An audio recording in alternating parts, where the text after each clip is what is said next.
La Sociedad Española de Radiodifusión presenta... Ser... ¡Viva la radio! Podcast. Siempre.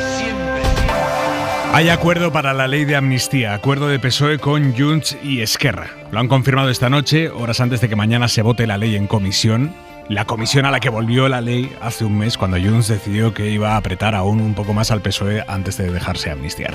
Hay cambios en el apartamento del terrorismo y en el apartado de terrorismo y de traición. Hay cambios en esos dos apartados que son los dos ámbitos más sensibles de la ley.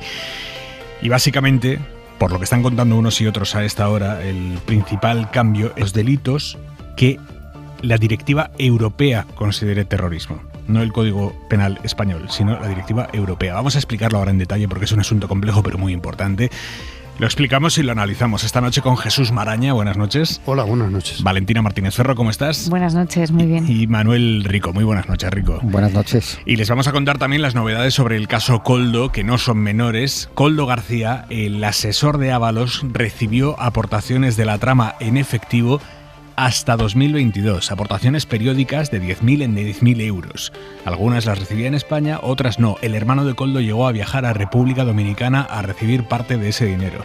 Lo dice la Guardia Civil en un informe incorporado al sumario. Lo dicho, ahora lo contamos en detalle y lo analizamos todo, pero antes, en la Contra de Hora 25...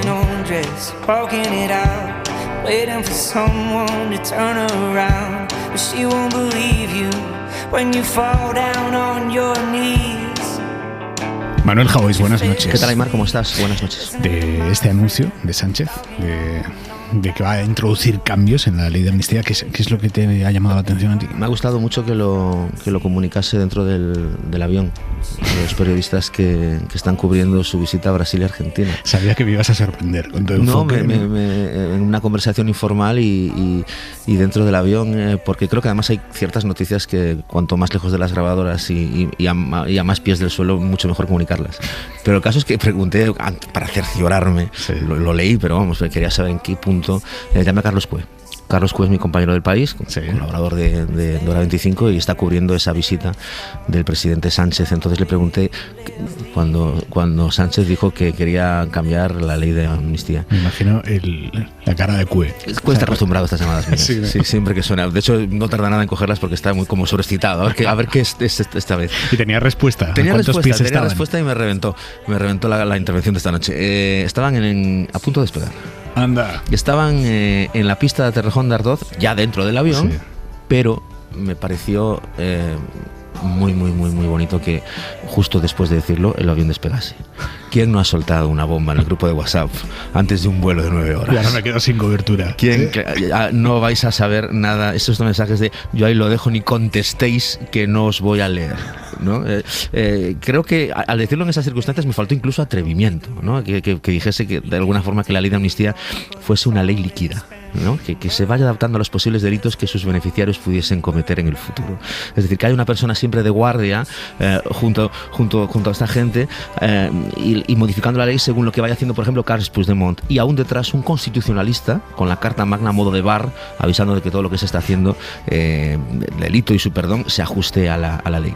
Y el Poder Judicial, de paso, celebrando su histórica independencia. Que luego yo pensaba, fíjate que si al final es el Poder Judicial el que tiene que hacer su propio proceso de independentismo para evitar estos líos. Javois, un beso. Un bico, chao.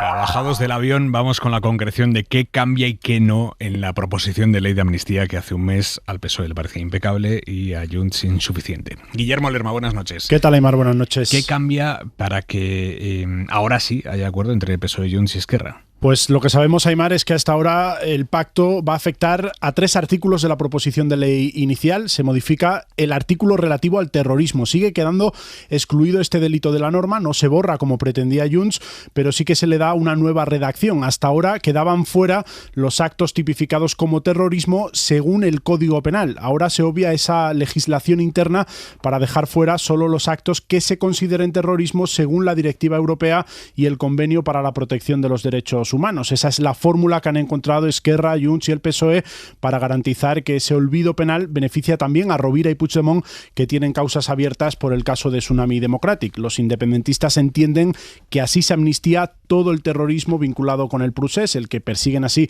algunos tribunales. Los socialistas ponen el énfasis en que solo son los casos más leves los que se amnistían. También se retoca lo relativo al delito de traición cuando haya supuesto, va a decir la nueva redacción, una vulneración de los principios de la Carta de Derechos Humanos, y la nueva ley afecta también a los delitos de malversación. En este último caso, para aclarar que no serán amnistiables cuando hayan supuesto un enriquecimiento personal. Será también la Generalitat, y esto es una novedad, que si se devuelven las multas económicas más leves, las que se impusieron en base a la ley Mordaza. Y por último, Aimar, se amplía el marco temporal de la norma. La amnistía empezará a aplicarse a partir de los actos cometidos en noviembre de 2011. Esa es una modificación también porque hasta ahora se iba a aplicar a partir de 2012. Estos son los últimos acuerdos, dice el gobierno, que así se culmina con éxito la negociación y que la ley sigue siendo plenamente constitucional, compatible con el derecho de la Unión Europea y que se apoya en las modificaciones y las sugerencias que ha hecho la Comisión de Venecia en su informe. Guillermo, gracias, buenas noches. Hasta luego, buenas noches. Hace un mes, cuando Junts desbarató el primer intento de aprobar la ley en el Pleno del Congreso, al día siguiente, a la mañana siguiente, el ministro de Presidencia y Justicia, Félix Bolaños, vino aquí a la SER, estuvo con Ángels en Hoy por Hoy, y Ángels se le preguntó... ¿El gobierno puede retocar, a petición de Junts o tras una negociación de Junts, puede retocar esta ley? Mire, la ley es impecable, absolutamente impecable, y es conforme a la Constitución y al derecho de la Unión Europea, y esto es absolutamente básico, y yo es lo que le garantizo, que la ley, cuando se apruebe, que se aprobará, será constitucional, impecable y ajustada al derecho europeo. Se entiende que le han metido algún grado más de impecabilidad a esta ley, que conoceremos ya en el texto mañana, pero que es básicamente lo que nos acaba de contar Guillermo. Tampoco les quedaba otra al gobierno y al PSOE que llegar a un acuerdo con Junts sobre esto si pretenden que los de Puigdemont les aprueben después los presupuestos que servirán de cimiento para el resto de la legislatura. Inma Carretero, buenas noches. ¿Qué tal? Buenas noches. Sí, el bloqueo de la ley de amnistía tiene puesto el freno de mano a la legislatura. El gobierno ha estado repitiendo que Sánchez seguiría adelante con o sin la ley, pero eso lo decían sobre todo para meter presión a Junts. Ese escenario realmente era muy complejo, eran conscientes de que sin amnistía no hay nuevos presupuestos y que Sánchez no podría estabilizar la legislatura, puede aguantar con prórroga. La debilidad parlamentaria no es una novedad, se conoce desde el primer día, pero a Sánchez le ha saltado el caso Koldo, que añade presión sobre el gobierno y sobre los socios parlamentarios. Ha tenido hoy que responder por este asunto el presidente en Brasil.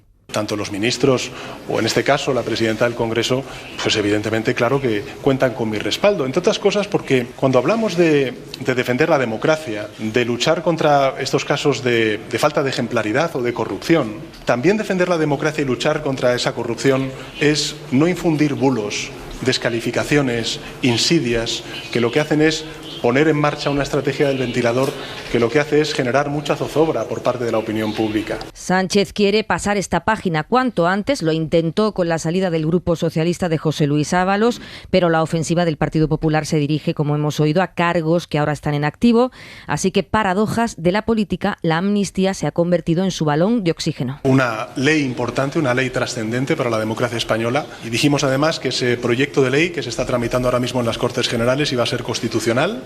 Entró constitucional, entró alineado con el derecho europeo y tenga la garantía de que va a ser constitucional y alineado con el derecho europeo lo que salga de las Cortes Generales. Si se respeta el guión pactado, Aimar, la Comisión de Justicia enviará la ley al Pleno del Congreso, que previsiblemente la aprobará la semana que viene, el día 14, y a partir de ahí empezará el periplo de la ley en el Senado, mientras el Gobierno intentará pisar el acelerador con los presupuestos. La amnistía allana esos presupuestos, aunque en Junts explican que eso no está cerrado todavía. Los presupuestos, dicen, son otra carpeta. Inma Carretero, jefa de política de la SER. Gracias, Inma. Gracias. Ante el anuncio de esta noche, el PP acusa al PSOE de vender la dignidad de los españoles por las necesidades parlamentarias de Pedro Sánchez. Mariela Rubio, buenas noches. ¿Qué tal? Buenas noches. Sí, este acuerdo significa que España le pide perdón al independentismo por orden de Pedro Sánchez y no aceptamos esta humillación. Es lo que han dicho esta noche desde la calle Génova. Combatiremos este acuerdo en las instituciones y en los juzgados. Es lo que añaden desde el cuartel general popular, donde dibujan a un PSOE acosado, es textual, por la corrupción económica y la corrupción política.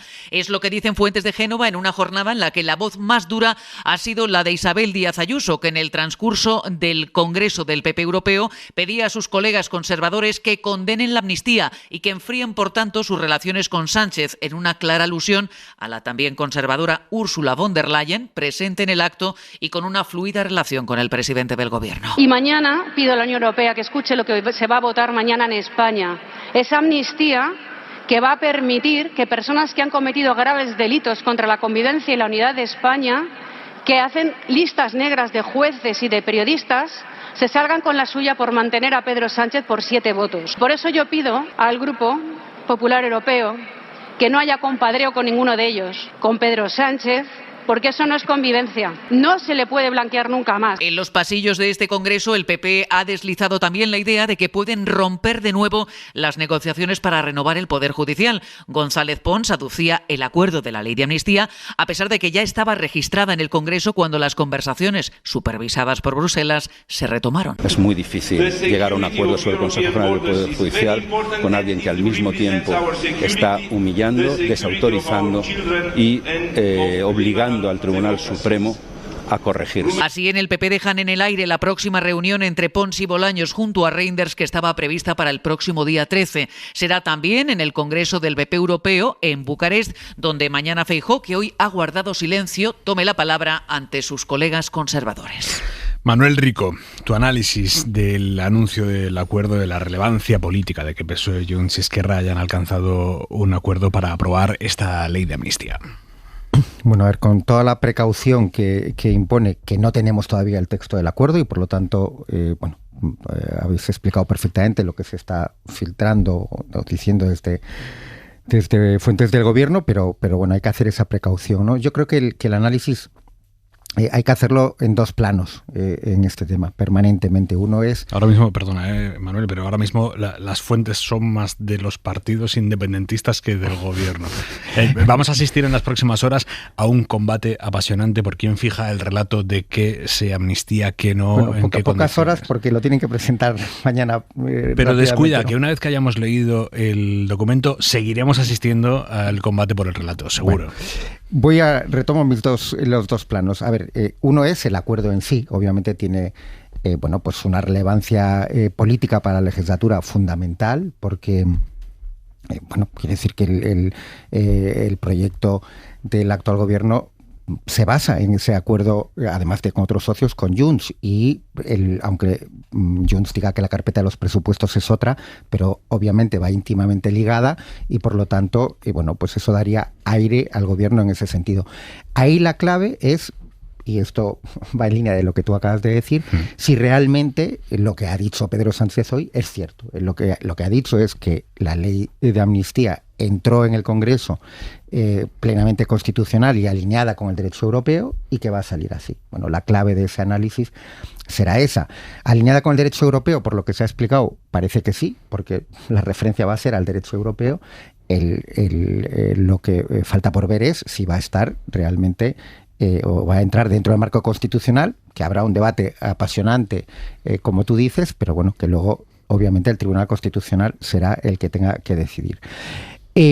Pero luego está el otro plano, ¿no? Que es el plano del intento que ha habido por una serie y que sigue habiendo, y que es, no sé si igual de apasionante, pero que tampoco espero que se corte, por una serie de magistrados de imponer su voluntad jurídica al poder legislativo. Yo creo que es una de las cuestiones más graves que ha ocurrido en democracia en ese ámbito de la división de poderes. Hay un intento absolutamente claro de forzar el pulso al Congreso, al Poder Legislativo, que ve cualquier persona que quiera verlo.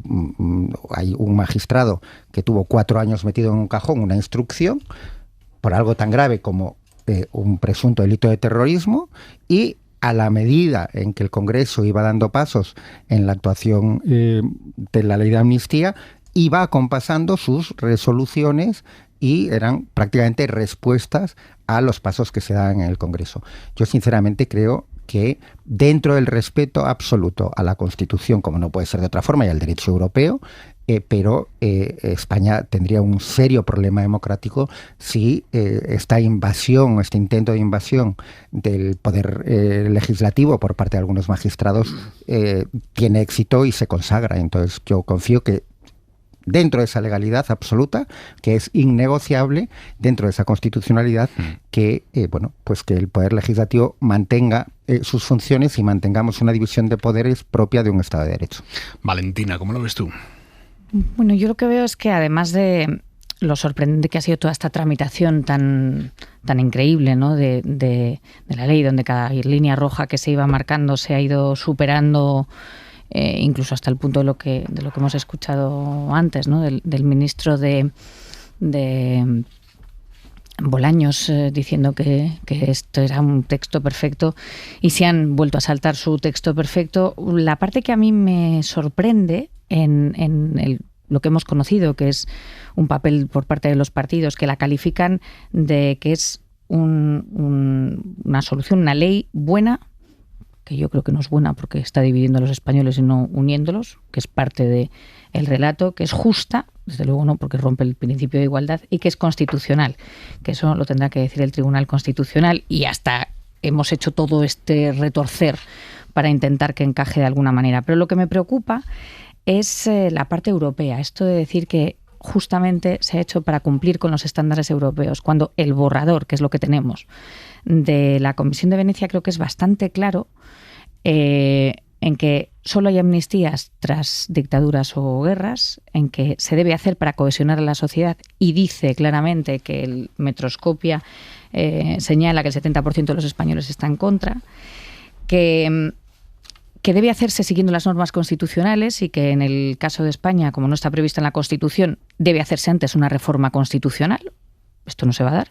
Que además, para garantizar que va a cohesionar la sociedad, tiene que aprobarse a partir de con una mayoría reforzada, que debe hacerse tras un largo debate en donde hay que tener en cuenta todas las opiniones relevantes, que no es el caso, porque hay opiniones que no se están teniendo en cuenta, que no caben en ningún caso las autoamnistías, y esta se está negociando con los beneficiarios, que se debe acotar bien en el tiempo, que parece ser que sí, pero también se ha cambiado esto. La perfecta narrativa de hace un mes ahora resulta que es un mes antes o 2 meses antes, que los beneficiarios deben de ser indeterminados y no sujetos con nombres y apellidos, que hay que respetar la independencia de los tribunales y sus garantías, y que no cabe el lawfare en un Estado de Derecho, por lo que los jueces no pueden estar sometidos a control parlamentario. Entonces, esto, pues la verdad, vamos a ver el texto mañana, pero no parece que los estándares europeos se cumplan en ningún caso. Maraña. Bueno, la verdad es que el análisis o la interpretación que hace Valentina del informe de la Comisión de Venecia ya nos daría para todo el programa, para discutirlo, quiero decir, porque yo no coincido en muchas de las aseveraciones que haces, ¿no? De hecho, el informe de la Comisión de Venecia sí avala los objetivos de la ley de amnistía, y sí es verdad que critica la forma de tramitación, la urgencia en la tramitación, ¿no? Pero yo en ningún sitio de ese dictamen he leído que solo sea, admisible la amnistía para los cambios de dictadura a democracia o para cambiar de régimen o tal. No, para nada. Es decir, creo que el dictamen, cualquiera lo puede leer, de la Comisión de Venecia no dice eso.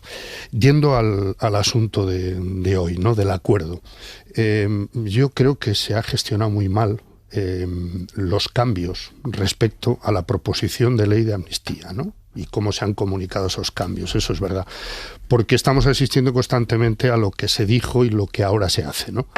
Pero dicho esto, y con todas las cautelas, como decía Manolo, porque no conocemos la letra exacta de ese acuerdo y sobre todo de la redacción de esa enmienda, ¿no?, a la última versión de la proposición de ley de amnistía, lo que nos llega, la información que nos llega, es verdad que es de parte también, o de partes, ¿no? Pero yo tengo la impresión de que hacía falta una salida. Es decir, asistimos a una votación en la que Junts se quedó sola, oponiéndose a una redacción, a un texto de la proposición de ley que todos los demás, no solo el PSOE y no solo el Gobierno, asumían y defendían que era impecable desde el punto de vista constitucional. Y Junts se quedó sola y es verdad que no sabemos ahora mismo quién tenía más necesidad de salir del bucle o del atolladero, si es la parte del Gobierno para continuar la legislatura o si es Junts para salir de esa apuesta o de ese órdago que hizo, no lo olvidemos, como reacción a autos judiciales concretos que iban incorporando acusaciones que hace unos meses, antes de la tramitación de la ley, no existían. Pero en todo caso, llegados a este punto, a mí me parece que por lo que sabemos a estas horas, sí que ha habido un cambio o una excusa para ese cambio en lo que se refiere al texto de la ley, que es el de la referencia al Código Penal español y la referencia ahora a lo que es la legislación europea. Y en eso algo ha tenido que ver precisamente el dictamen de la Comisión de Venecia. Es decir, me parece que el texto de la ley, asumiendo obviamente que es constitucional, creo que sube un peldaño más, y esto me parece que tiene que ver también con el último auto del Supremo, que ya no es de García Castellón, sino de una sala del Supremo, de la Sala de lo Penal, y presidida por el juez Marchena, el mismo juez que redactó la sentencia del proceso, no lo olvidemos. Me parece que aquí se protege de alguna manera el texto de la ley, elevando ya la cuestión y blindándose ante las instancias europeas que finalmente y probablemente lo revisarán. Y en ese sentido, a mí, si uno lee los argumentos que nos están llegando de lo que va a decir esa proposición de ley, se puede interpretar de esa manera, o de la que se queda explícitamente fuera de la proposición de ley, delitos de terrorismo con agresiones graves a los derechos humanos, etcétera, etcétera. Es decir, en ese sentido, vamos a ver, cuando esté la letra pequeña, si hay una salida para que Junts se muestre cómoda a la hora de votarlo, y a la vez, vamos a ver si es verdad, se blinda la cuestión de que no quedan dentro de la amnistía ni los delitos que consideramos, creo, todos por sentido común, lo que es terrorismo de verdad, ni tampoco los delitos de corrupción con enriquecimiento personal, que hay nombres concretos a los que afectaría si quedan dentro o fuera de la amnistía. Bueno, creo que hay que conocer la letra pequeña, pero esto es lo que nos llega. Va a tener que trabajar duro el PSOE, en cualquier caso, en los próximos días para convencer a todo el mundo de que no ha terminado haciendo lo que dijo que no haría, que era introducir cambios. Lo digo porque el lunes la portavoz federal del PSOE, Esther Peña, decía que cambios no. No tenemos prevista hacer ninguna modificación. Les dije siempre, nos sentimos cómodos con esos 6 grupos parlamentarios y que entendemos que este jueves, puede conseguir el apoyo mayoritario para aprobarse en esa Comisión de Justicia. A última hora de hoy, cuando ya se conocía el acuerdo, que había acuerdo, no el contenido del acuerdo, le han preguntado a los compañeros de Canarias, al portavoz parlamentario del PSOE, Pachi López, pero ¿no nos dijeron ustedes que no iba a haber cambios? Bueno, si ha sorprendido ha sido que aceptaran modificaciones en este momento después de haber dicho que no... Pues no, que no íbamos a... No, es verdad. Cualquier ley que entra en el Parlamento está abierta a modificaciones y nosotros desde el primer momento dijimos, mira, no ha salido ahora, pero vamos a seguir hablando y vamos a seguir negociando. Lo que no ha cambiado, vuelvo a repetir, es el objetivo, es el espíritu y es la constitucionalidad de la ley, y así lo veréis mañana. Lola García, directora adjunta de La Vanguardia, buenas noches. Hola, buenas noches. ¿Qué te sugiere a ti lo que vamos conociendo acerca de este acuerdo entre PSOE, Junts y Esquerra? Bueno, pues que se han introducido algunos cambios, pero que no son cambios, digamos, en el sentido tampoco de lo que pedía Junts anteriormente. Es decir, no son cambios sustanciales. Se excluye el terrorismo, pero se remite no al Código Penal español, sino a la legislación europea, una directiva europea y a normativas internacionales. Es decir, en esencia es lo mismo, pero blindándolo más. Ya. Sería un poco esta la idea. yo creo que es un texto que está modificado en función de los últimos acontecimientos que hemos vivido. Es decir, puesto que ahora el Supremo va a investigar a Carles Puigdemont y a otros dirigentes independentistas por terrorismo, en función de considerar que es terrorismo, por ejemplo, la Kale Borroka, pues lo que se intenta hacer de alguna manera es una distinción implícita de que una cosa es el terrorismo Kale Borroka y otra cosa es el terrorismo tal y como lo conciben en instancias europeas, en lo que podríamos llamar pues el terrorismo más grave, ¿no? O el que todos tenemos en mente, un coche bomba, un atentado como lo que vivimos en los que hemos vivido de ETA o del yihadismo. Lola, gracias, buenas noches. Gracias a vosotros. Rico. Sí, yo creo que también en la información que habéis mencionado el tema del terrorismo, el tema del enriquecimiento y el de la alta traición. Para mí también eso es relevante porque yo creo que es el siguiente movimiento que esperaban en esa ofensiva judicial. Era el siguiente movimiento que esperaban desde luego en Junts y en el gobierno era pues abrir también una investigación por alta traición, ¿no? Entonces yo creo que ese pues a esperar que se confirme mañana, pero que cierra el círculo de lo que Junts considera que está absolutamente blindado ya, ¿no? Luego, respecto al otro elemento que acabas de introducir, pues es evidente que han cambiado, que van a cambiar. Es absurdo, no entiendo cómo los políticos, me da igual obviamente el partido que sean, pueden mentir sobre algo tan evidente que es que está grabado. Y tampoco entiendo además, si tú entras en un proceso de negociación, es obvio que va a haber algún cambio. O sea, desde el punto de vista de la comunicación política, no me entra en la cabeza que un dirigente diga eso, porque tú podrás mantener la línea que, por ejemplo, ha mantenido Pedro Sánchez de que va a ser constitucional y alineado con el derecho europeo. Eso lo podrás seguir defendiendo y hace un mes te valía como línea argumental ocurriese lo que ocurriese. Pero, hombre, empeñarse todavía este lunes en que no va a haber ningún cambio cuando es evidente que estás negociando, la verdad es que me parece una torpeza y una falta de respeto a los ciudadanos, porque yo considero, obviamente, que siempre que los políticos mienten es una falta de respeto a los ciudadanos. Sí, es una falta de respeto sin ninguna duda y además, hombre, aunque consideremos como... Claro, esto ha tenido un procedimiento tan complicado de entender. Empezamos en diciembre diciendo que no se iba a tocar la ley porque representaba todas las sensibilidades. En enero se modifica este borrador para introducir el terrorismo light, pero no es suficiente y entonces se abre durante horas, ¿no?, la puerta a cambiar la ley de enjuiciamiento criminal. Se cierra rápidamente para decir que no.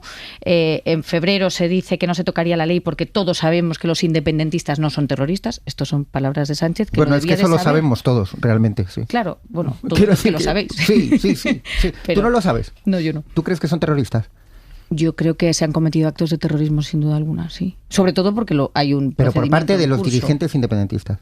No, bueno, que en el... No digo, porque los actos en el derecho penal tiene que cometerlos alguien. O sea, ¿tú crees que los dirigentes independentistas han cometido actos terroristas? No, yo creo que en el mes de diciembre, de hecho hay un procedimiento judicial abierto y una investigación abierta y serán los jueces los que lo decidan y por lo tanto no soy quien para decir sí o sí no, pero desde luego hay la suficiente sospecha como para, desde luego, no decir radicalmente que no soy tan pero se puede afirmar taxativamente que desde luego, de acuerdo con los estándares pues internacionales, así, Manuel, desde luego... Ni siquiera los organizadores independentistas lo tenían claro, porque para el presidente del gobierno estaba claro y lo acaba de modificar, según acabamos de saber, con lo cual no debo de ser yo la única que no lo sabe. Pero, se ve que no lo sabían tampoco ellos. ¿Por qué lo acaban de modificar? Sí lo sabes perfectamente, porque ha habido resoluciones judiciales, por se tanto, ha abierto después no soy de 4 años. la única persona del mundo que no tiene eso tan claro, con lo cual convendremos en que no está tan claro. Perdóname, yo no he hablado con Puigdemont, yo creo que él considera que no ha cometido ningún acto terrorista, pero ha pedido que se reforme la ley, ante lo que ha visto que ocurre. Pero hay un juez que cree que sí que lo... Vale, pero eso, no solo un juez, una sala del Supremo y la mayoría de los fiscales de sala. El mes de julio, justo antes de las elecciones, también. Quiero decir que hay gente, hay personas, no solamente... Es decir, que existiría una duda razonable sobre eso. Y esto... Para la modificación. Y ahora, en marzo, no sabemos los cambios que nos esperan, que son los que se entiende que van aquí, pero de los que hemos hablado aquí, pero evidentemente todos estos cambios y modificaciones lo que han hecho es ampararse en el Convenio Europeo de Derechos Humanos para decir, no, lejos de tener una legislación nacional, nos vamos a la internacional, que es la legislación marco, y a partir de ahí pues superamos todas estas diferencias. Entiendo que si no malinterpreto lo que se concreta mañana en el lo que han podido decir es esto, ¿no? Maraña. Primero, estaría bien que asumiéramos ya que la legislación y los tribunales europeos son legislación nacional. Sí. Es decir, son derecho nacional. La Carta Europea de Derechos Humanos no es que no sea es el Convenio de Derechos Humanos, marco. Y el Tribunal Europeo de Derechos Humanos es tribunal español. No se transpone las directivas para poder ser derecho español. No, que es la misma legislación, es decir, que en la cúspide de pero los es que entonces no habría judiciales. diferencias entre las legislaciones de los distintos países. Que estamos Valentina, diciendo el derecho al aborto está siendo constitucional en Francia, Valentina, porque los franceses lo han determinado. No soy jurista, pero no. Pero yo te digo, cualquier asunto que se refiere a asuntos fundamentales, si llega a la instancia del Tribunal Europeo de Derechos Humanos es porque está en la legislación. Que es uno de las amnistías se está intentando imposibilitar que se paralice la ejecución de la ley de amnistía en el momento en el que se apela al Tribunal de Justicia de la Unión Europea. O sea, a estas alturas, si yo ya tengo que escuchar, después de todos los autos judiciales que lleva uno leídos en los últimos 3 meses, que el Tribunal Europeo de Derechos Humanos lo que dictamina, lo que decide, no afecta y no es legislación nacional, yo ya me borro. ¿De verdad? Por supuesto que es legislación. Pues entonces es lo que estoy diciendo. Yo creo que estamos todos de acuerdo. Vale, voy a buscar un punto de encuentro. Déjame un segundo, Jesús. Puede que estemos todos de acuerdo en que la legislación europea es una legislación obviamente española, porque nos afecta a los españoles, pero que dentro de España podemos tener nuestras propias concreciones dentro de la legislación española diferentes sentido. Ya, pero insisto, te pongo a un la ejemplo, legislación europea. ¿Qué es lo que ocurre en este caso concreto, en el caso del terrorismo? Te pongo un ejemplo muy claro. La sentencia del proceso ha terminado ya en el Tribunal Europeo de Derechos Humanos y conoceremos un día la sentencia, como conocimos en su día la que afectó a la dirección de la entonces Batasuna, etcétera, etcétera. Es decir, claro que es legislación nacional y habrá que respetarla de la misma manera, ¿no? Porque yo me considero que es una protección más que tenemos, ¿no? Bien, dicho esto, la cuestión aquí, al margen de los errores de gestión de todo esto, que son mayúsculos, yo creo que ya está dicho, habrá que ver esa letra pequeña y a partir de ahí, insisto, atenerse a lo que sea el recorrido jurídico de este asunto. Porque en lo político me parece que está claro que la razón por la que una proposición de ley que en su día fue aprobada por todos los socios de investidura, incluida Junts, ha estado sujeta a una serie de cambios uno detrás de otro como reacción a distintos autos judiciales que se han ido produciendo en estos meses. No hay otra explicación y además es que es evidente y se ha visto. Pero no solo la reacción de esos cambios por parte de Junts en el ámbito parlamentario. Oye, hay que decir también que algún auto judicial de García Castellón era reacción y contenía reacciones a decisiones parlamentarias, porque se citaban expresamente algunos contenidos de la redacción de entonces de esta proposición de ley. Y de verdad, si estamos denunciando esa invasión de poderes, que por cierto, la Comisión de Venecia ha dejado claro que la ley de amnistía no tiene por qué saltarse para nada la división de poderes, porque serán los jueces los que finalmente la van a aplicar, cada uno en el ámbito que corresponda, pues oye, habrá que decir, oiga, ¿no es eso una invasión de la división de poderes? Lo que hemos leído en algún auto como reacción a la redacción de un acuerdo parlamentario. Sí, pero es verdad que García Castellón ya no está solo. Quiero decir... Si queréis hablamos de ese auto de la Sala de lo Penal, que tiene a mi juicio tela. Al criterio de García Castellón... Podemos hablar del llamado hombre de atrás. Déjame un segundo. Al criterio de García Castellón se ha sumado en las últimas semanas el criterio de la mayoría de los fiscales de sala del Tribunal Supremo, a pesar de que después se corrigió por parte de la cúpula de la Fiscalía General del Estado, y el criterio también de esa sala del Tribunal Supremo al que te referías, liderada por Marchena, del que tú hablas como el hombre nombre de la puerta de atrás, porque en el momento en el que parecía que había un acuerdo entre PSOE y PP, estamos hablando de 2018, para nombrar a Marchena presidente del Consejo General del Poder Judicial, el entonces portavoz del PP en el Senado, Ignacio Cosidó, reenvió a todo el grupo parlamentario del PP un WhatsApp en el que decía, bueno, si hacemos esto controlaremos por detrás la Sala Segunda del Tribunal Supremo. Lo has explicado perfectamente. Yo cuando me dejan lo intento. Yo realmente, si esta interpretación se impone, me parece gravísimo que un juez de la Audiencia Nacional haya tenido 4 años en un cajón una causa por un tema de terrorismo y que eso no tenga consecuencias. Sería una de las actuaciones más graves e incomprensibles y que, en mi opinión, en 45 años de democracia no existe otra igual. Solo quería decir una cosa, porque, hombre, la Constitución nos la tenemos que saber. Artículo 96.1. Los tratados internacionales válidamente celebrados, una vez publicados oficialmente en España, formarán parte del ordenamiento interno. Sí. Ya está, no tengo nada más que añadir. Pero vamos a ver, estando completamente de acuerdo con eso. Esa Constitución, que entonces, no me la he inventado como... Evidentemente, sí. ¿Cuál es entonces la razón para que se haya producido un cambio, si seguimos lo que ha contado la cadena SER al principio de esto, que no hay lo que sé, seguirlo siempre. Hay que seguirlo siempre, Valentina. Que es que en lugar de seguir el Código Penal, vamos a seguir la Directiva Europea. Es decir, lo que es el cambio que estamos dando por válido que se va a producir mañana es justamente para dar preeminencia a la Directiva Europea sobre el Código Penal español. Esto es facilísimo. Es tan sencillo. Si es evidente todo esto que estamos, si es evidente que lo que hemos cambiado en el delito de traición es que vamos a seguir la Carta Europea de Derechos Humanos, no es que esa no haya aplicado hasta ahora en España, es que abrimos el foco porque es marco. Aplica a 28 países, a 27 países. En España aplica esa carta. Pero se interpreta en cada uno de los países de una manera distinta. Esa carta, esa disposición de 2017, pero aplican también unas concreciones que nosotros tenemos incorporados a nuestro derecho nacional. Pero que no es que aplique, es que forma parte del ordenamiento interno. Que lo pone ahí, que forma parte igual que el resto de los códigos. Pero entonces, ¿dónde está el cambio? Pues es muy sencillo, a mi juicio, de entender. Ante la interpretación que algunos órganos judiciales están haciendo de un artículo concreto, el 573 del Código Penal, a exigencia de Junts o del Papa, me da igual, alguien ha dicho, oiga, pues entonces como se está arriesgando esto de entrada, vayamos al paraguas principal que forma parte del ordenamiento jurídico español y aludamos a eso en lugar de a lo que se puede interpretar de otra manera. Esto estamos todos. Estamos todos de acuerdo ahora. Vale. Creo haber escuchado a Valentina, salvo que oiga voces, que ya lo descarto, decir que no forma parte del ordenamiento interno. Por eso he dicho que sí, forma parte del ordenamiento interno. Creo que lo hemos explicado bastante bien, incluida yo. Manuel, por mucho que intente. O sea, no oyes voces. ¿Sabes lo que oyes? La amenaza de Esquerra a sumar, con tumbar los presupuestos generales del Estado si los comunes no apoyan los presupuestos catalanes. Son unos presupuestos que están pactados ya entre Esquerra y el PSC. Los comunes estaban remoloneando, no quieren entrar en esa ecuación y Esquerra dice ahora, oiga usted, Yolanda Díaz, ponga firmes a los comunes porque o todo o nada.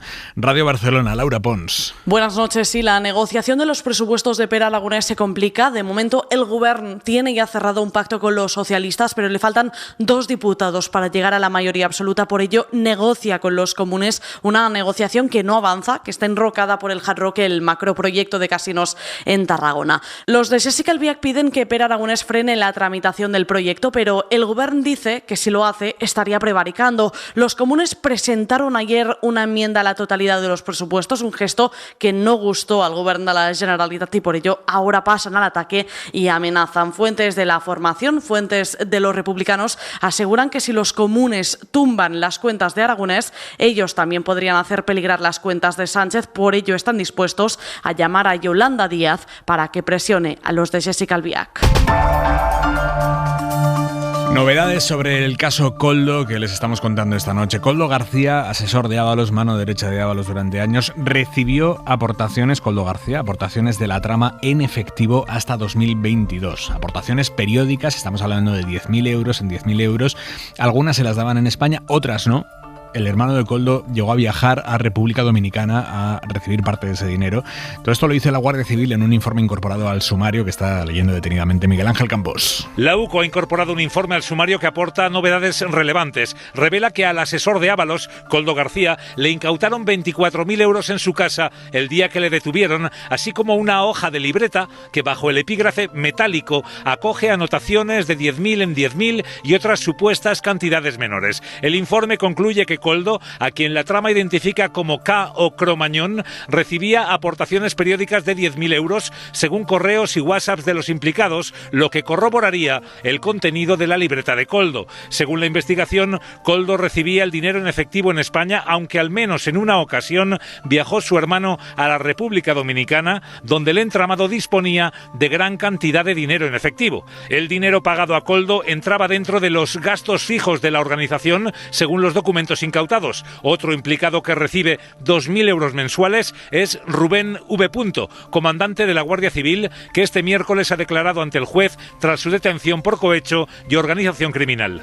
Ese guardia civil detenido en una conversación del sumario entre Koldo y uno de los empresarios se lee que Koldo dice: tengo un amigo de los Verdes. Le había abierto un par de puertas. Los investigadores interpretan que es este guardia civil, este mando, destinado a la Embajada de España en Venezuela. Lo han detenido y el juez lo ha puesto en libertad, aunque tiene prohibido salir de España. Javier Bañuelos. ¿Qué tal? Buenas tardes. Sí, este comandante de la Guardia Civil estaba destinado en Venezuela como agregado de Interior en la Embajada de España en Caracas y, según los investigadores, podría tener una relación directa con el conseguidor de la trama, Koldo García. De hecho, según consta en el sumario, en uno de los pinchazos, Koldo confiesa que uno de los Verdes, en relación a la Guardia Civil, era un amigo suyo que estaba a punto de irse a Venezuela, un guardia que, según Koldo, le había abierto un par de puertas. Se sospecha que este comandante supuestamente cobró a cambio de gestiones a favor de contratos de mascarillas. De hecho, está investigado por cohecho y pertenencia a organización criminal. Según fuentes judiciales, este guardia civil ha declarado ya ante el juez de la Audiencia Nacional, Ismael Moreno. Lo ha hecho en el marco de una pieza hasta ahora secreta, tras investigar varias cuentas bancarias y practicar un nuevo registro, información que le ha llevado a ordenar la detención de este agente, aunque el juez ha acordado su puesta en libertad con varias medidas cautelares, entre ellas la prohibición de abandonar el territorio nacional y la retirada de su pasaporte.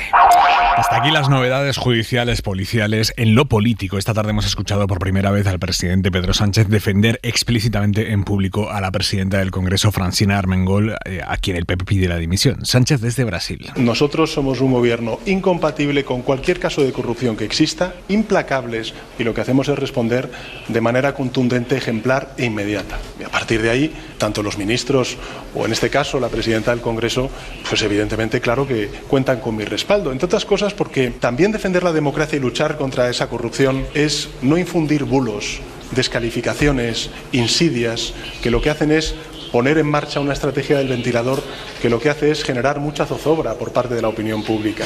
Y hemos escuchado hoy también al presidente de Castilla-La Mancha, Emiliano García Paje, pidiendo a su partido cortar por lo sano con este caso, con lo que eso quiere decir. Lo primero es saber qué ha pasado. Primero saber qué ha pasado y, por supuesto, cortar por lo sano. Y cuanto antes mejor, desde luego. Lo que pasa es que lo que más me preocupa ahora mismo es que no parece que las soluciones puedan ser rápidas porque hay demasiada información y creo que va a ir más, ¿no? De manera que lo que me preocupa es que esto va a presidir la política española durante bastante tiempo y me duele mucho. Jesús Maraña, tu análisis. Pues a ver, para empezar, en la información que vamos conociendo, lo que habéis apuntado de la alusión al verde, ¿no? al Guardia Civil, la cuestión del efectivo que se manejaba, es decir, hay ingredientes que en el menú de la corrupción siempre están en la receta, ¿no? El dinero negro, los funcionarios corrompidos. Y falta, por supuesto, lo que está también en la causa, pero a veces hablamos menos, los corruptores, ¿no? Los empresarios. Pero aquí lo trascendente, aparte de que se llegue hasta el final de la investigación y se descubra todo el entramado conjunto, es cuáles son las responsabilidades políticas a dirimir. Si son solo las que al menos uno ha defendido desde el primer día, que eran evidentes, que son las de Ábalos, creo que no hay ninguna duda en que tiene una responsabilidad política en este asunto, incluso en la hipótesis de que no llegue a haber condena para su asistente Koldo. Pero ya por todo lo conocido, lo que no es todavía, digamos, condenable penalmente, o por lo menos no lo sabemos, creo que políticamente ya hay suficiente contenido para seguir manteniendo y mantener que hay una responsabilidad política, a mi juicio, muy clara, ¿no? No tengo la misma percepción respecto, por ejemplo, al siguiente eslabón que se ha desatado en la reacción desde la oposición en este asunto, que es Francina Armengol. Creo que hay mucho que explicar, eso sí, porque sobre todo es la cuestión del calendario, de en qué momento se decide cada cosa y quién la decide dentro de la administración balear. Pero de eso a reclamar, como se está reclamando, la dimisión de la presidenta actual del Congreso, y sobre todo porque si de los datos que conocemos hasta ahora hacemos una hipótesis comparativa de lo que conocemos, de este caso y de otros casos de corrupción en torno al material sanitario con contratos de emergencia en otras administraciones, bueno, tendríamos que hablar de muchas más responsabilidades políticas, a mi juicio, diáfanas, ¿no? Martínez Ferro. Bueno, yo creo que lo que queda clarísimo es que aquí hay una trama que no es así, un caso como concreto, pequeñito de corrupción, ¿no? Que es un poco lo que ha dado la sensación esta mañana o esta tarde que quería decir el presidente del gobierno, ¿no? Aquí se cobraban comisiones por mascarillas de mala calidad, mascarillas planas. Esto se hizo en plena pandemia y lo hizo el secretario de Organización del PSOE, que era además ministro de Transportes, y lo hizo además en 2 autonomías con 2 personas. No consta que Ábalos haya cobrado comisiones, ¿eh? No, digo digo la trama, el que tiene una responsabilidad política, la persona asesor que estaba en responsabilidad suya como ministro de Transporte, ¿no? El asesor de Ábalos, y que afectan a 2 autonomías que además sus presidentes, los 2 tienen responsabilidades en el gobierno de la nación o en puestos nacionales hoy, la presidenta del Congreso y un ministro, ¿no? Y lo que vemos es que la historia aquí cada día pues se va complicando un poco más y que lo importante es que se den explicaciones de verdad y del todo, porque ya vamos viendo cómo afecta pues eso a mascarillas. El Ideal de Granada hoy salía una información de que la mujer de Koldo tenía pues relación con varias empresas que no está muy aclarada y muy bien. Hay como cosas extrañas también que aparecen dentro del Ministerio del Interior. Ya no hablo de las maletas de Delsi, del tema Air Europa, ¿no? Que es un ministerio que también adjudicó trenes que no pasaban por los túneles, ¿no? Entonces creo que bueno que es importante que lleguemos hasta el final en toda la investigación.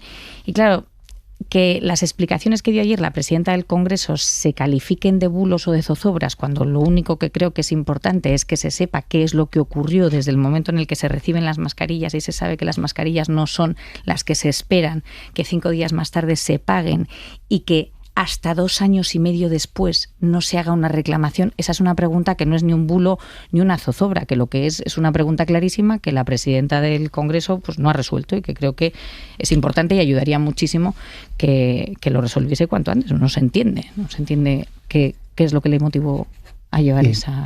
Rico. Bueno, a ver, aquí, por empezar por la novedad del día en efectivo, bueno, demuestra que la UCO ha hecho una investigación en profundidad y muy precisa. Esa pieza faltaba porque obviamente estaban los ingresos en las cuentas bancarias y si tú ingresas en efectivo es que alguien te tiene que dar el efectivo, ¿no? En principio, salvo que tengas la maquinita que se decía antes en el Banco de España, que no es el caso, ¿no? Por lo tanto, bueno, pues una pieza más que encaja en una investigación que yo creo que está siendo muy seria por lo que conocemos, se ha hecho en profundidad. En general, la UCO suele hacer investigaciones la parte de responsabilidad política. Bueno, a ver, yo comparto, como ha dicho Jesús, que la responsabilidad política de Ábalos es evidente, hay mucha literatura sobre esto, y la responsabilidad política básicamente la tienes que asumir por 2 cuestiones, porque alguien a quien tú has elegido demuestra ser un chorizo, vamos a dejarlo en estos términos, luego ya se verá si penalmente es algo más, o porque no has vigilado a subordinados tuyos, ¿no? Entonces, en el caso de Ábalos estamos hablando de un asesor directo y por lo tanto la cosa está clara.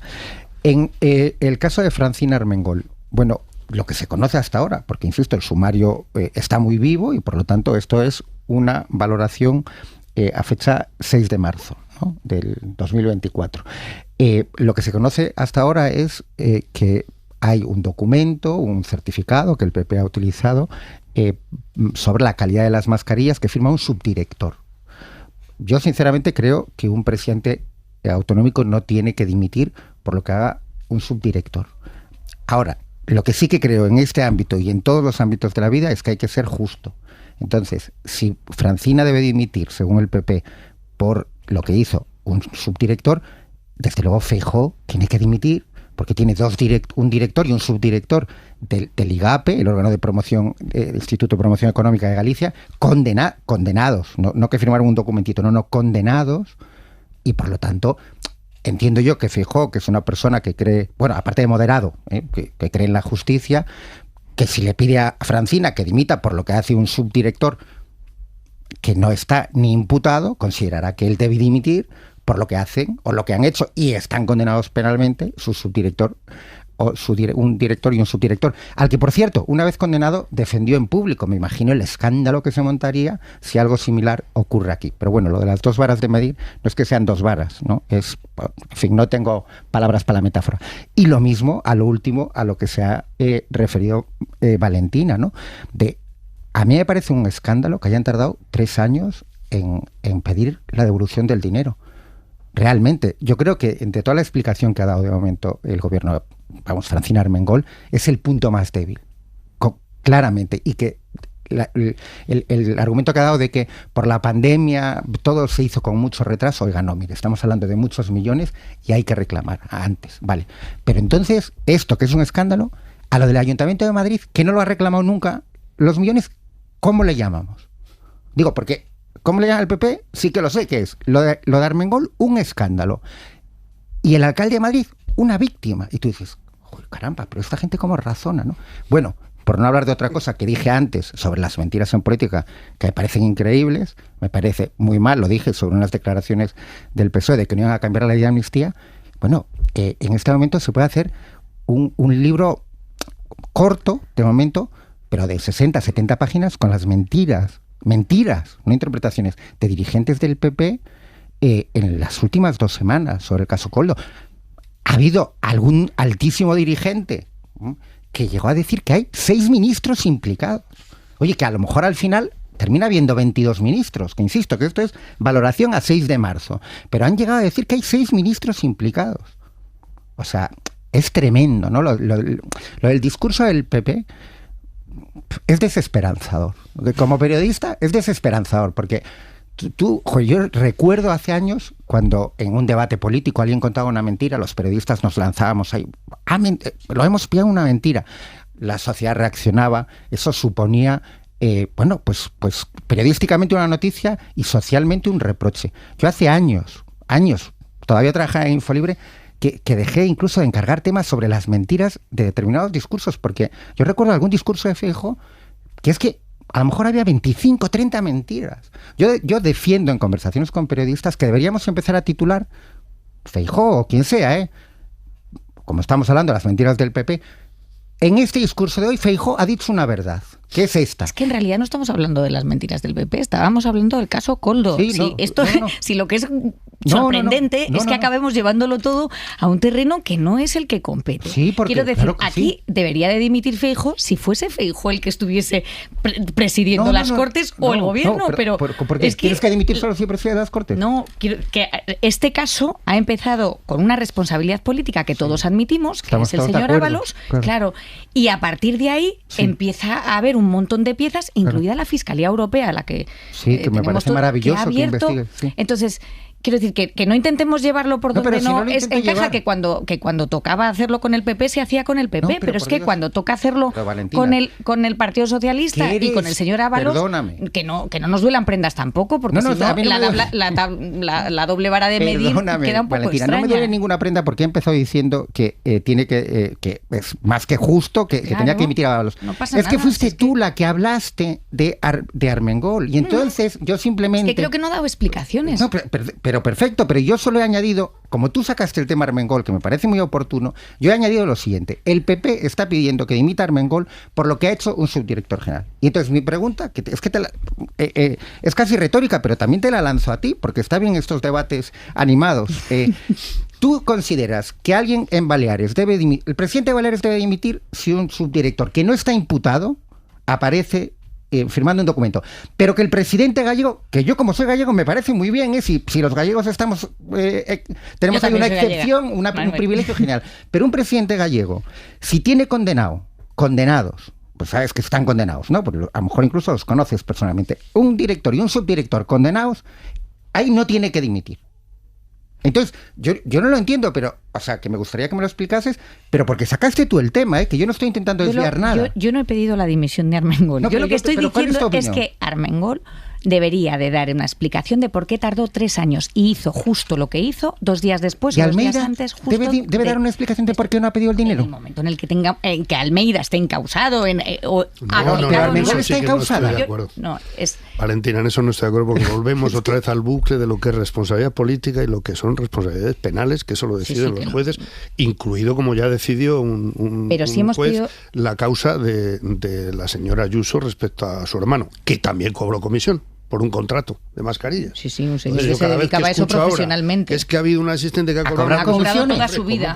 No, ha cobrado. Bueno, es que las empresas cobran comisiones por las cosas que hacen, por las transacciones. Sí. Y este señor llevaba 25 años de trabajando en eso. Cobrando comisiones de 260.000 euros todos los años. Cuánto, Vea, Jesús, terminas. La fiscalía lo archivó. Yo tengo poco nada que añadir al debate que teníais en las posiciones que coincido con Manolo. Pero solo decir que no se trata de enchufar el ventilador, sino de que también cuando se hace oposición uno tiene que medir también la sobreactuación absoluta, porque entonces es evidente que hay que poner los datos sobre la mesa. Y cuando se trata de los mismos elementos, es decir, que se puede excusar un contrato en emergencia en la situación que estábamos en los primeros 2 meses de pandemia, puede haber errores, puede haber lo que usted quiera, no había los controles que hay habitualmente. Pero dicho esto, hombre, a la hora de examinar irregularidades o sorpresas como las que hemos vivido, pues hombre, uno debe medir las acusaciones que hace, porque hay que poner todos los datos sobre la mesa. A ver, irregularidades. La jueza ha mandado a prisión al expresidente de Melilla, Mustafa Aberchán, por compra de votos y fraude en contratos públicos. Aberchán está en el epicentro de una trama que supuestamente amañaba contratos menores del gobierno de la ciudad y con el dinero que sacaban compraban los votos por correo de la red que se destapó en las últimas elecciones. En la operación se detuvo a 14 personas y la jueza ha mandado a 5 a la cárcel. 2 hoy, entre ellos Aberchán. Radio Melilla, Toñi Ramos. Efectivamente, el Juzgado de Primera Instancia e Instrucción número 2 de Melilla ha acordado esta tarde el ingreso en prisión provisional comunicada y sin fianza de 2 detenidos más dentro de la operación llevada a cabo en la ciudad autónoma por la comisión de los presuntos delitos de fraude en la contratación, malversación de caudales públicos, prevaricación y pertenencia a organización criminal.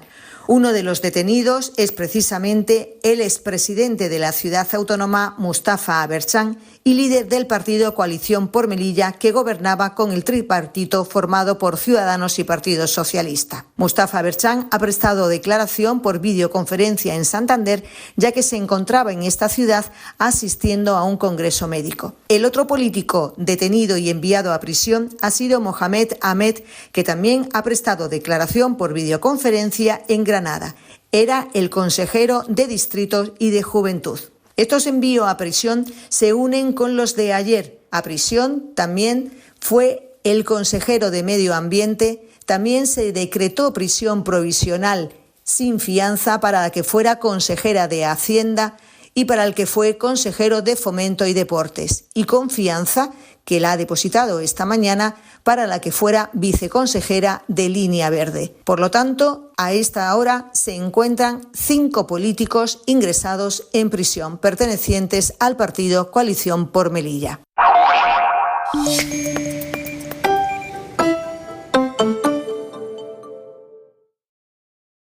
Sigue a Hora 25 en cadenaser.com y en las redes sociales, en Twitter y Facebook, Hora 25. Y en Instagram, Hora 25.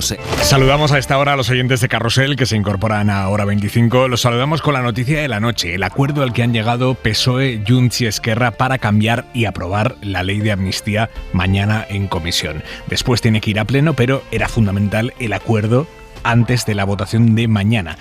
A las 11 se reúne mañana la comisión. Antes comparecerá el ministro de Justicia, Félix Bolaños, y ahí explicará que han aceptado cambiar de la ley. Hay cambios, por lo que vamos conociendo, en el apartado más sensible. Sobre terrorismo, sigue estando excluido de la amnistía, pero con una nueva redacción. Hasta ahora quedaban fuera los delitos que se tipificaban como terrorismo según el Código Penal español, y ahora van a quedar fuera los que se consideren terrorismo según la Directiva Europea de Terrorismo. Con este cambio, el independentismo entiende que quedan cubiertos ya todos los investigados por este delito, Puigdemont, Rovira, y los socialistas consideran que solo se amnistiarán los delitos más leves, porque los graves son los que recogen los estándares europeos. También hay cambios en la redacción de la alta traición, que se excluye cuando suponga una vulneración de los derechos humanos. Así quedará la ley que saldrá mañana de la Comisión de Justicia, después irá a pleno y, según el presidente Sánchez, saldrá de ahí ya plenamente constitucional. Una ley importante, una ley trascendente para la democracia española, y dijimos además que ese proyecto de ley que se está tramitando ahora mismo en las Cortes Generales iba a ser constitucional. Entró constitucional, entró alineado con el derecho europeo y tenga la garantía de que va a ser constitucional y alineado con el derecho europeo lo que salga de las Cortes Generales. El PP califica el acuerdo de esta noche de humillación, acusa al gobierno de Sánchez de vender la dignidad de los españoles por necesidades parlamentarias y habla de corrupción política. Miércoles 6 de marzo, la ropa para mañana. Jordi Carbó, buenas noches. Buenas noches, pues ya podemos preparar la ropa para la lluvia, no solo para mañana, sino desde mañana hasta el domingo. La lluvia acabará afectando a la mayor parte del país, donde más en la vertiente sur de todos los sistemas montañosos, donde de nuevo la nieve caerá en cotas medias de manera significativa, y la provincia que más lluvia va a recoger será Pontevedra. En principio, mañana es cuando ya llega este cambio. Durante la mañana lloverá en Galicia y en todas las provincias que limitan con Portugal. Después, a lo largo de la jornada, esta lluvia se irá desplazando hacia el Mediterráneo. Llegará al centro, por ejemplo en la Comunidad de Madrid, avanzada la tarde. De madrugada ya alcanzaría el Mediterráneo. Irá acompañado también de viento y menos sol, de manera que, a pesar de que las temperaturas subirán las mínimas, la sensación mañana será de más frío durante todo el día. Hasta mañana, Jordi. Adiós. Un ataque ruso con drones ha puesto en riesgo la vida del presidente de Ucrania y del primer ministro griego. Drones rusos han bombardeado a 150 metros del convoy en el que viajaban por la región de Odessa Zelensky y Mitsotakis, que estaba allí hoy en Ucrania de visita oficial. Han muerto 5 personas, pero por lo que sabemos hasta ahora no forman parte de las delegaciones diplomáticas. Victoria García. Drones rusos han atacado Odessa, la ciudad portuaria ucraniana a orillas del Mar Negro.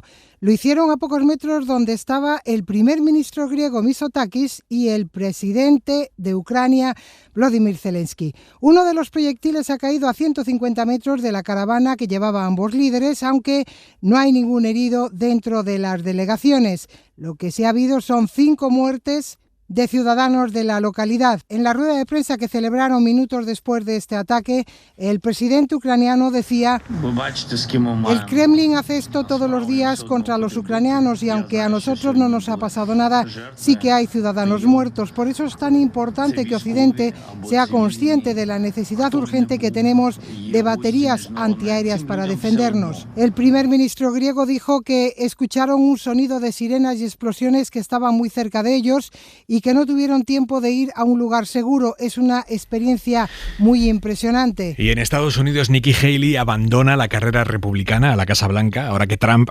está aún más fortalecido, sale así del supermartes. Biden y Trump volverán a enfrentarse en las presidenciales de noviembre, igual que hace 4 años. Haley intentó hasta el final abrir una nueva vía dentro del Partido Republicano, quitarse a Trump de encima, pero los republicanos no están en eso, no le han seguido, así que ella cancela su campaña, pero ojo, no pide el voto para Trump. Corresponsal en Washington, Sara Canals, buenas noches. ¿Qué tal? Buenas noches. Esta era la clave, si pedía el voto o no para Trump, y no lo ha hecho. Exacto, le ha felicitado por su victoria, le ha deseado lo mejor, pero no le ha respaldado. Ha dicho que de él depende ganarse el apoyo de su electorado, que recordemos es un votante conservador, moderado o independiente. It is now up to Donald Trump to earn the votes of those in our party and beyond it who did not support him. And I hope he does that. Esta falta de respaldo no ha sido una sorpresa, por un lado porque ya lo había anticipado en algunas entrevistas y por el otro porque Trump en esta campaña la ha criticado duramente, arremetiendo por ejemplo contra su gestión como embajador ante la ONU durante su mandato, la ha ridiculizado o la ha apodado cabeza de chorlito. Así que ahora, tras el supermartes, la gran pregunta es por quién se van a decantar sus votantes. Trump en su día dijo que cualquiera que respaldara a Haley quedaba automáticamente fuera del movimiento MAGA, el Make America America Great Again, pero hoy les ha invitado a sumarse a su causa y Biden, en cierto modo, también les ha tendido la mano. En un comunicado ha alabado a la republicana por atreverse a criticar a Trump y a denunciar el caos que le rodea. Sara, en caso de que Trump llegara de nuevo a la presidencia, ¿sería factible que recuperara a Haley como vicepresidenta o la división entre los dos es demasiado fuerte?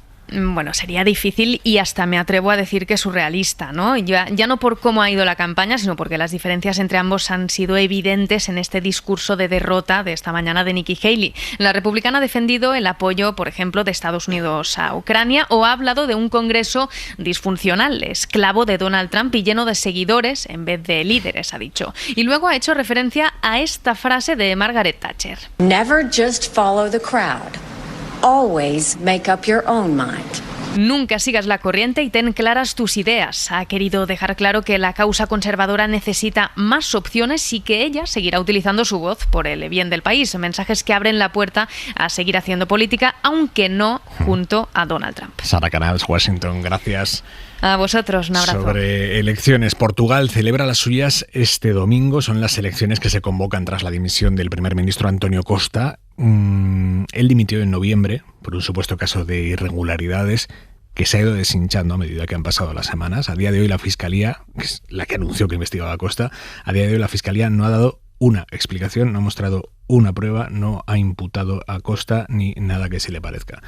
La corrupción ha centrado la campaña, especialmente la de los partidos de derecha, y ahí en la derecha está ahora mismo una de las derivadas más interesantes de esta campaña. Es que el partido suena a Partido Socialista. No, es el equivalente al PP de España. El Partido Socialdemócrata, el PP portugués, digamos, hasta ahora ha cerrado siempre la puerta a pactar con la extrema derecha de Chega. Es el equivalente a Vox aquí, ¿no?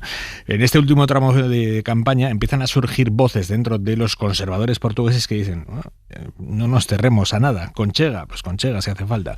Informa desde Oporto Brais Suárez. La realidad es que la campaña se le está haciendo muy larga a la extrema derecha. Si hace 10 días los sondeos les daban hasta un 20% de intención de voto, ahora no pasan del 14%. Y tienen mucho que ver las televisiones que ya nos impresionan con las barbaridades de André Ventura, líder de Chega, pero sobre todo los grandes partidos. Aunque les costó, los conservadores insisten en que no pactarán con la extrema derecha y los socialistas aceptan que dejarían gobernar a sus rivales en minoría si ganan las elecciones. Sin embargo, en estos últimos días, según conservadores y socialistas se acercan en los sondeos y muchos indican un empate técnico, ambos candidatos se mantienen firmes, pero otros miembros de sus partidos se desvían del argumentario. Votar al AD es votar al Chega y llevar al Chega al gobierno, gritaban en un mitin socialista. Recuerdan que Ventura, el líder de Chega, procede de las filas conservadoras y ya ha hecho muchas alusiones a las fuerzas vivas, literalmente, que allí todavía quedan afines a sus posicionamientos. Luís Montenegro y el Partido Socialdemócrata saben que tendrán que lidiar con la situación que existe. No vale la pena decir todos los días no, si los portugueses dicen sí, decía André Ventura. En una conversación con el número 2 de los conservadores, Hugo Soares, se enfadaba directamente ante el planteamiento de un pacto entre ambos partidos, pero solo unas horas antes esto decía un antiguo líder de su partido, Rui Gomes da Silva. Está claro que aquí hay una estrategia del líder del PSD, de sus órganos, de su comisión política, que lleva a una situación de bloqueo. Hay una responsabilidad clara del PSD de pactar con Chega y la iniciativa liberal si hay una mayoría clara de derechas. Lo que está claro es que la cuestión de gobernabilidad es la más acuciante en esta campaña y lo será también tras las elecciones. El dilema eterno de la derecha moderada, Jesús Maraña, de cómo cimentar su relación con la extrema derecha. Pues sí, vemos que no es solo un dilema aquí el dilema está resuelto ya, ¿no? Desde el 28 de mayo pasado, ¿no? Pero en las próximas elecciones europeas sí que vamos a asistir a ese dilema y ya estamos asistiendo a distintos movimientos que lo que expresan es la preocupación por el peso que puede adquirir la extrema derecha. Y más allá de eso, a mí me parece que lo más trascendente de todo lo que viene ocurriendo desde hace ya bastantes años es la contaminación de discurso, de principios, de hoja de ruta que se va estableciendo entre la extrema derecha y la derecha conservadora demócrata europea, ¿no? Esto lo estamos viviendo, yo creo que aquí, y se está viviendo en distintos países europeos. Y ahí es donde está el peligro, porque si admitimos que la extrema derecha está manteniendo una serie de mimbres de su discurso que desgastan la democracia, desgastan el sistema democrático, en Estados Unidos, en Brasil, en Argentina, en donde miremos, tenemos, pues habría que encontrar recetas. Yo no la tengo, se han experimentado varias, pero a mí sí me parece que el dique principal para frenar ese proceso está precisamente en los partidos conservadores demócratas. Tienen que encontrar la forma de competir sin contaminarse de algunos de los elementos de ese discurso tan peligroso. Valentina Martínez Ferro. Sí, estoy de acuerdo. Estas elecciones van a marcar mucho también las elecciones europeas de junio, en el que en la composición del Parlamento Europeo es probable que sufra un cambio importante, ¿no? Y la ascendencia de los partidos de European Conservatives sea muy fuerte y aquí se está viendo también, ¿no? Es evidente que el tema de la inmigración es uno de los temas que en Portugal está siendo una de las claves también de la campaña, junto con la corrupción. Y luego las consecuencias de la globalización para las clases medias, que también es uno de los retos que se están explotando mucho por parte de algunas de las fuerzas políticas de extrema derecha, dando unas soluciones muy simples a problemas que son tremendamente complejos. Y también es verdad que el debate que se produce en Estados Unidos es clarísimo que tiene un contagio también en Europa, pero aquí lo estamos viendo en Francia, lo estamos viendo en Italia, lo estamos viendo en Austria, lo estamos viendo en Bélgica, en Alemania, desde luego, y claro que es preocupante, sin duda. Manuel Rico. Bueno, conozco a Maraña desde hace 24 años, llegará a la jubilación y mantendrá cierta inocencia con algunas cosas, ¿no? Acaba de decir que la derecha tiene que encontrar la fórmula de un dique a la extrema derecha. Sabes perfectamente que Sin duda. Deseo. Sí, es un deseo. Y eso existe en tu tierra y en la mía. No, bueno, convendrás. Como llevo toda la noche viendo voces, pero desde luego, en España y en Galicia, por fortuna en Galicia no, porque mira, ahí es ahí sí que es una excepción, pero desde luego hay una derecha que se abraza a la extrema derecha, que es la que tenemos en España. Quiero decir, esto no es discutible, gobiernan juntos en 5 autonomías, en más de 100 ayuntamientos, y hay algún dirigente que está en el PP, como Isabel Díaz Ayuso, que tiene un discurso indistinguible prácticamente de Vox. Entonces eso es una realidad. Y eso ocurre en otros países. En Francia directamente la extrema derecha se ha comido en parte a la derecha tradicional. Y hay un país de momento donde sí que tienen las cosas claras, que es Alemania, donde sí hay un muro de contención y sí que obviamente, pues de momento la CDU alemana, esperemos que siga así, aunque alguno de sus dirigentes no está dando precisamente los mejores síntomas, pero sí se han mantenido firmes en que no se puede pactar con la extrema derecha. Probablemente es porque ellos tienen una historia que todos conocemos, sin revisionistas dentro. Quiero decir que en Alemania, yo viví más de 10 años allí, no hay nadie que defienda que haya una plaza Adolf Hitler en las ciudades, ¿no? O no hay nadie que considere que la memoria histórica es una barbaridad. O los alemanes saben que hubo campos de concentración en Alemania. En España, bueno, pues gracias al excelente trabajo de algún periodista como Carlos Hernández, lo va sabiendo alguna minoría, pero no. O no se le ocurre a un presidente del gobierno, si tiene una ley de memoria, dedicarle 0 euros a la ley de memoria. No, los niños en los colegios van a visitar los campos de concentración. Entonces eso al final funciona como dique de contención. Bueno, sabéis cómo en España en los últimos meses ha habido una empresa que se ha dedicado a pagar a ciudadanos, la mayoría jóvenes, pero no solo, les pagaba en criptomonedas 70, 80 euros a cambio de que se dejaran escanear el iris. Nosotros en el iris, los humanos, tenemos muchísima información. Y esta empresa les pagaba en criptomonedas a cambio de que se dejaran escanear. No se sabe qué hace esa compañía con esa información.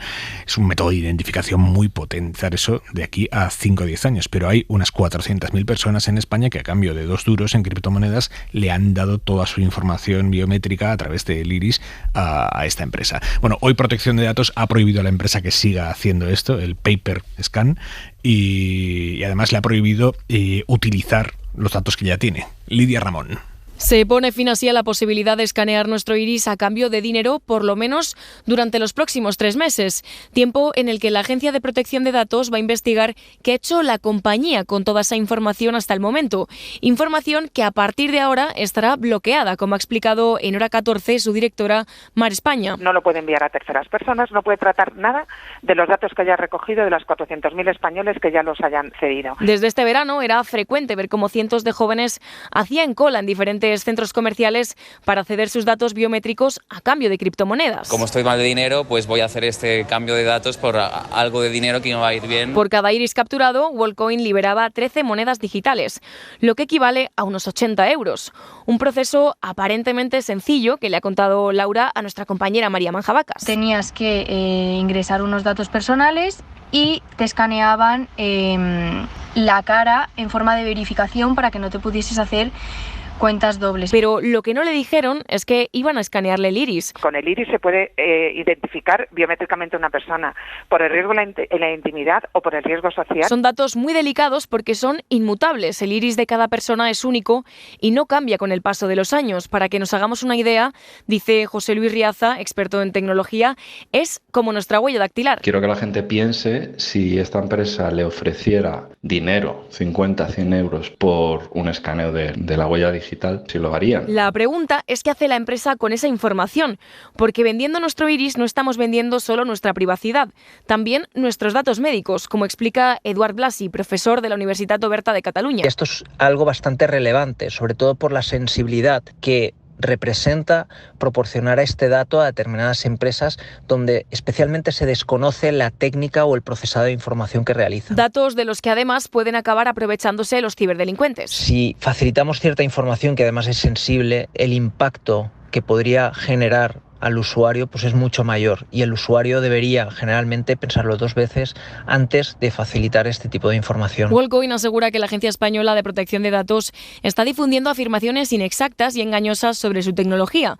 Dicen que todos los datos recopilados son anónimos y que todos los usuarios mantienen el control en todo momento, pero la empresa tiene ahora que cesar de manera automática la recopilación y el tratamiento de datos en España. Hasta el momento, más de 400.000 personas habían vendido su iris en nuestro país. Y una cosa más, Miguel de Unamuno ya es doctor honoris causa por la Universidad de Salamanca. La institución se le ha otorgado hoy a Unamuno a título póstumo, un siglo después de su destierro a Fuerteventura durante la dictadura de Primo de Rivera. Ha sido un acto profundamente emocionante en el mismo Paraninfo de la Universidad de Salamanca, en el que tuvo lugar su valiente enfrentamiento con Millán Astray, que ha pasado a la historia. Josema Jiménez.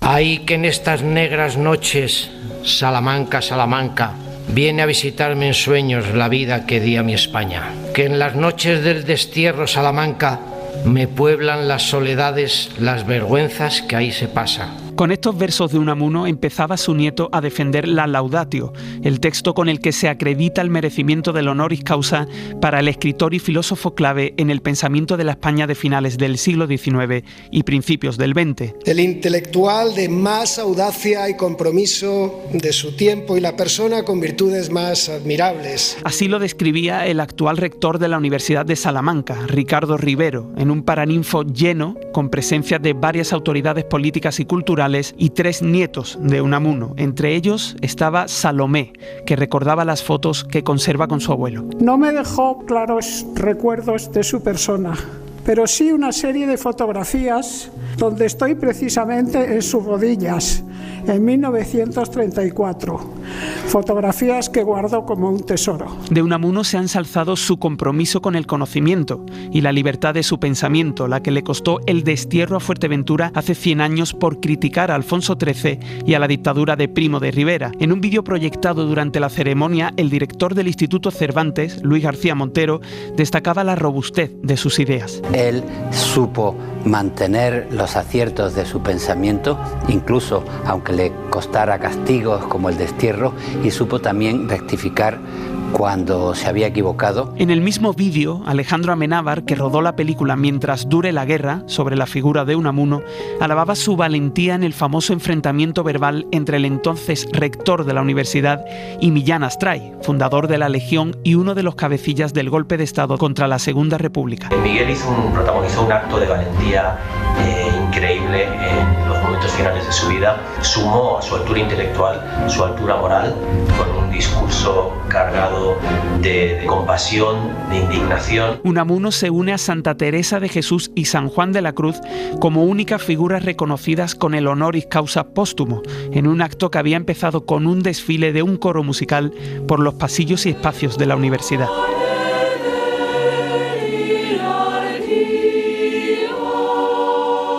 Además, en el acceso al Paraninfo se ha descubierto un vítor conmemorativo, esas palabras con caligrafía clásica que se escriben en los muros de Salamanca o su universidad para alabar a los doctorados. En este caso, una frase de Miguel de Unamuno: no proclaméis la libertad de volar, sino dad alas.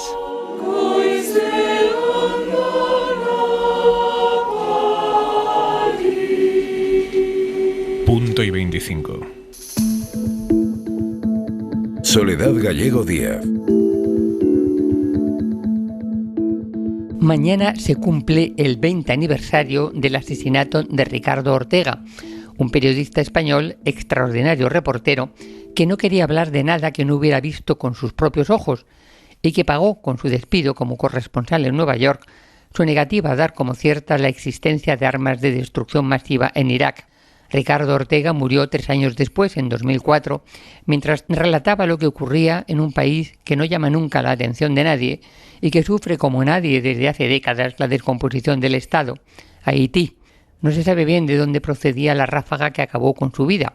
Quizá fueron marines norteamericanos, quizá una banda de delincuentes no identificados. 20 años después, Ricardo Ortega habría seguido luchando por colocar a Haití en el mapa de las peores catástrofes humanitarias.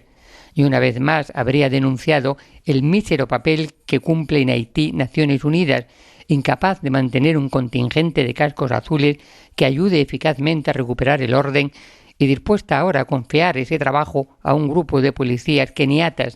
La ONU perdió todo su prestigio en Haití con actuaciones lamentables. Nunca reconoció, por ejemplo, las violaciones cometidas por algunos de sus soldados. Una vergüenza. Tenías razón, Ricardo. Punto y 25.